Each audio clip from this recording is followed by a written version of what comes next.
नमस्कार दोस्तों, अगर हमें फाइनेंशियली फ्री होना है तो हमें एसेट बनाना बहुत ही ज़रूरी है। यह जो एसेट है वह कैसे निर्माण होती है इसके बारे में हमने पिछले वीडियो में चर्चा की थी। अगर हमें हमारी जो एसेट है वह बढ़ानी है, वह एसेट क्यों नहीं बढ़ती, इसके पीछे महंगाई का जो कारण है यह कारण हम जानेंगे और उसका जो संबंध है यह हम सीखेंगे। तो चलते हैं इस वीडियो की ओर। इस वीडियो में हम देखेंगे सबसे पहले महंगाई क्या होती है और उसके बाद महंगाई का हमारे जो एसेट है उस एसेट पर क्या परिणाम होता है यह देखेंगे। तो सबसे पहले हम सीखते हैं कि महंगाई क्या होती है। महंगाई दो प्रकार की होती है। एक होती है WPI, उसे हम होलसेल प्राइस इंडेक्स यानी कि थोक मूल्य सूचकांक ऐसा कहते हैं, और जो दूसरा प्रकार है वह है CPI यानी कि कंज्यूमर प्राइस इंडेक्स, उसे हम उपभोक्ता मूल्य सूचकांक ऐसा भी कहते हैं। तो यह क्या होता है कि इसमें जो WPI होता है उसकी महंगाई दर अलग होती है और जो CPI होता है उसकी महंगाई दर अलग होती है। 2014 से पहले WPI के जो आंकड़े थे उसके आधार पर महंगाई निश्चित की जाती थी, लेकिन 2014 के बाद CPI यानी कि उपभोक्ता मूल्य सूचकांक के आधार पर महंगाई निश्चित की जाती है। तो यह महंगाई कैसे निश्चित की जाती है यह हम देखेंगे। समझ लीजिए, WPI यानी कि होलसेल प्राइस इंडेक्स में 697 वस्तुओं का एक बास्केट होता है, यानी कि उसमें उतनी वस्तुएं होती है। उसकी जो कुल कीमत होती है उस कीमत के आधार पर जो महंगाई की दर है वह निश्चित की जाती है। और जो CPI है यानी कि कंज्यूमर प्राइस इंडेक्स है उसमें 299 वस्तुओं का बास्केट होता है। तो उसकी जो कीमत है उसके आधार पर CPI यानी कि उपभोक्ता मूल्य सूचकांक निश्चित किया जाता है। तो यहाँ पर हम देखेंगे कि 2012 यह जो साल है उसे बेस ईयर माना जाता है, प्रमाण वर्ष माना जाता है। समझ लीजिए 2012 इस साल में वह जो बास्केट है WPI और CPI, वह जो बास्केट है उसकी कीमत समझ लीजिए 100 रुपये है। 2012 साल में उस बास्केट की कीमत 100 रुपये है, तभी महंगाई दर 0 होती है।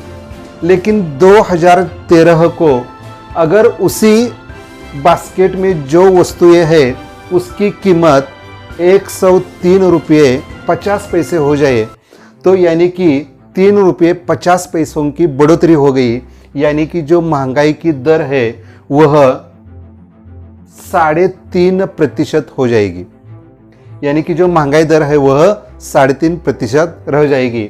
उसके बाद 2014 साल में उसी बास्केट की कीमत यानी कि WPI की अलग होती है और CPI की अलग मापी जाती है।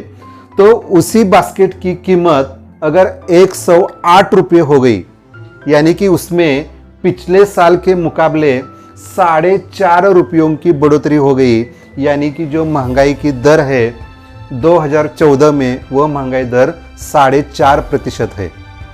उसके बाद समझ लीजिए 2015 इस साल में उसी बास्केट की कीमत 113 रुपये हो गई, यानी कि पिछला जो साल है उससे 5 रुपये बढ़ गई। 2015 इस साल में उसी बास्केट की कीमत 113 रुपये हो गई, यानी कि पिछले साल के मुकाबले 5 रुपये कीमत बढ़ गई, यानी कि जो महंगाई की दर है वह 5% है।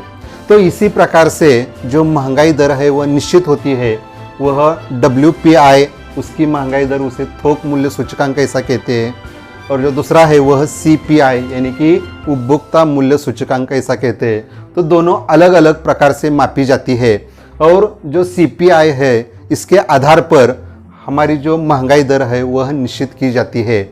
और जो हमारा भारत सरकार का जो सांख्यिकी और नियोजन विभाग है वह जो हमारा श्रम मंत्रालय है उनके साथ मिलकर दोनों क्या करते हैं कि जो महंगाई दर है वह निश्चित कर लेते हैं, और उसके बाद ही जो कर्मचारी होते हैं, सैलरी लेने वाले लोग होते हैं, उनके लिए जो महंगाई की दर है वह निश्चित कर लेते हैं, और उसके अनुसार ये जो कर्मचारी होते हैं उस महंगाई दर से उनको जो सैलरी है वह मिलती रहती है।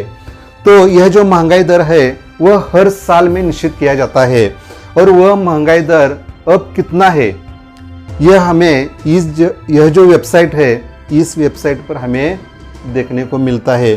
तो इस वेबसाइट पर जाकर www.mospi.gov.in इस वेबसाइट पर जाकर आप देख सकते हैं। तो इस महंगाई दर का हमारी जो एसेट है, संपत्ति है, इस पर क्या परिणाम होता है यह हम देखेंगे। समझ लीजिए एक वस्तु की कीमत आज की तारीख में एक वस्तु की कीमत 1000 रुपये है और महंगाई की जो दर है वह 10% है।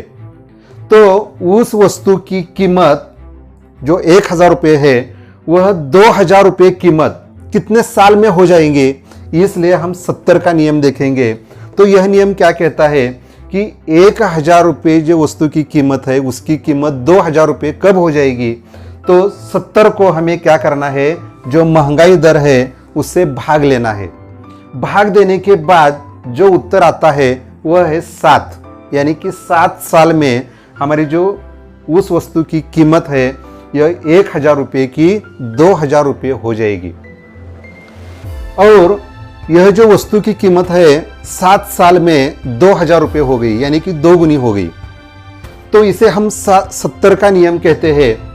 तो इस नियम से हमारी जो संपत्ति है, एसेट है, उस पर क्या परिणाम होता है समझ लीजिए। हमारी जो बचत है, हमारी जो सेविंग है, अगर हमने वह सेविंग एफडी के रूप में बैंक में रख दी तो उस एफडी की कीमत 7 साल के बाद अगर 1000 रुपये हमने उस बैंक में एफडी के रूप में रख दिए तो 7 साल के बाद उस 1000 रुपये की कीमत 1850 रुपये हो जाएगी, यानी कि उसमें 850 रुपयों की बढ़ोतरी हो गई।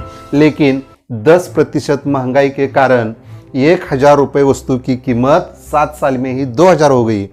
लेकिन हमारी जो रकम है 1000 रुपये वह बैंक में रखने के बाद 7 साल के बाद 1850 रुपये ही हो गई, यानी कि उस वस्तु की कीमत 2000 रुपये, लेकिन हमारी जो कीमत है 1000 रुपये की कीमत सिर्फ 1850 रुपये ही रह गई।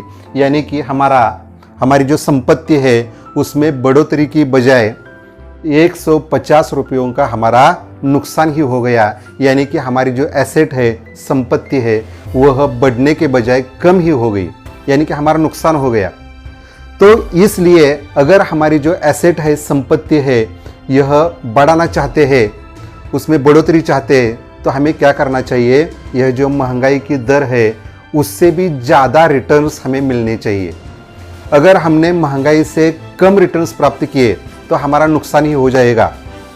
तो इसलिए हमें जो महंगाई दर है उस महंगाई दर के मुकाबले ज़्यादा रिटर्न्स वाले जो भी इंस्ट्रूमेंट्स है उस इंस्ट्रूमेंट्स का सही इस्तेमाल करके हमें ज़्यादा से ज़्यादा रिटर्न्स प्राप्त कर लेने चाहिए। हमें देखना चाहिए कि आज की महंगाई दर कितनी है और उसके आधार पर हमारे जो रिटर्न्स है वह कितने हैं, यह देखने के बाद ही हमें इन्वेस्टमेंट कर देनी चाहिए और सही इंस्ट्रूमेंट का चयन करना चाहिए। तभी हमारी जो संपत्ति है उस संपत्ति में बढ़ोतरी हो सकती है, नहीं तो हमारी जो संपत्ति है उतनी ही रहेगी और हम वहाँ के वहाँ ही रह जाएंगे।